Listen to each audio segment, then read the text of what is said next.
Perek Ezu Neshech, DAF IN, sponsored the Refuah Shalema for Gila Bas Francis. As was explained in the previous Mishnah, an iska is a joint business venture. One partner is the financier and the other the manager of the funds. The Chachamim established this arrangement as palga milva, palga pikadon, half loan and half deposit. This means that for the half loan, the manager is responsible. He keeps the profits and sustains the losses. Even though the investor receives his profit from the part deposit, the manager manages his half and receives nothing for his services, resulting in ribbis for the loan. This is rectified by paying the manager a fee for his service. The Mishnah Daf Samach Tes is an exception to this rule. Number one can assess a cow or donkey or any animal that can work for its food and give the herdsman half the profit without paying him a fee for his work and their food. Their work for the herdsman represents his wage. The Mishnah discusses how much the herdsman has to care for the offspring before returning it to the partner. The Mishnah states it depends on the minhag hamakom, the custom of the particular locale. Where the custom is to return it immediately, he can return it after 30 days for animals of the flock and 50 days for cattle. Where the custom is after maturity, they remain with him until they reach full maturity. Sometimes a herdsman has to transport colts or calves by carrying them. Shimon Gamliel held the porter's fee need not be paid if they are consigned with their mothers. The mother can work for a feed and her offspring. In addition, her dung takes care of the transporting fee of her offspring.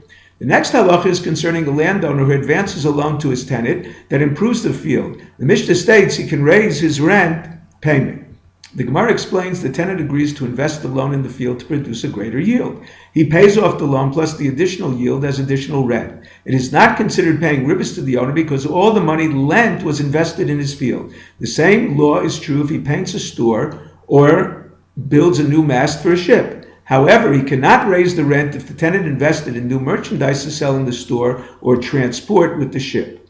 The next halacha in the Gemara concerns rented items, their rental fees, and payment for damages. Rab holds concerning the rental of a ship, the owner can charge for the rental and also collect damages. Normally, damage through normal use is factored in the rental fee.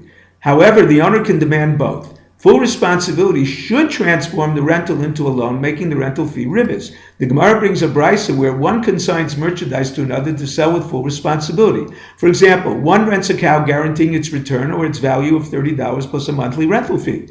This is permitted because the owner accepts normal depreciation. He only pays full value if the animal dies. This is not the same as a tzom barzel arrangement where the owner is guaranteed his entire capital. Therefore, it is categorized as a rental, not a loan. The same is true concerning the ship. He is fully responsible only if it goes lost. However, the minhag of the ship owners was to collect the rent at the time of the rental agreement and damages later so as to not to appear as ribbis. The Gemara brings an exception to the law of the avak ribbis concerning orphans. The money of orphans can be lent for an iska that is karav l'schar v'rachot mehefsed. The Chachamim institute that the financier must accept half of the losses in order for the money advanced not to be a loan. One who engages in such a transaction is considered a rasha. However, the profit is not ribbis ketzutza but avak ribbis. Therefore, the Chachamim permitted such an arrangement for Yisomim. The money is given to a wealthy man to invest who provides gold fragments as security. These fragments would not be a deposit because the depositor could not identify them. According to Rav Ashi, if such a person cannot be found, it is given to a wealthy man with stable property, Torah observant, and never been excommunicated by the courts. The court administer the funds based on the principle of Hefker, Bezdin, Hefker.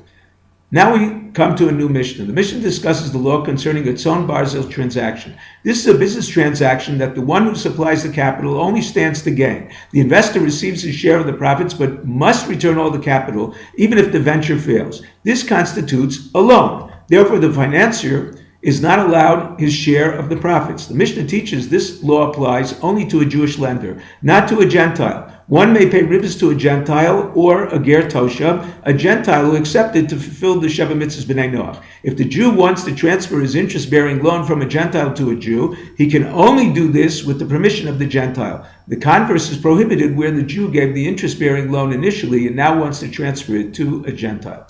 The Gemara discussed the obligation of the manager to the financier in a case where the asset of the tzom barzel iska was not consumed. If an animal was consigned for profit for its offspring, Does the manager return the animal or its value at the end of the venture? It depends whether it is a deposit or loan in the hands of the manager. Since the Chachamim prohibited such an arrangement, it must be a loan. However, such an arrangement with a Gentile does not require the Jew to bring the offspring as a firstborn sacrifice. Apparently, the Gentile retains proprietary rights in the animal. The Gemara suggests two answers. Number one, Abaya, the Gentile accepted upon himself risk for accidental loss and depreciation, unlike the case of the Mishnah that he did not accept responsibility. Therefore, the Mishnah is a loan, whereas the case of the Bechor is considered a deposit. Number two, Rava, it is a case of Yad Nochri Be'emtza. If the Jew defaults on returning the capital, then the Gentile can seize the mother or offspring as payment. The law concerning the exemption of Bechor applies to a Gentile who has a vested interest.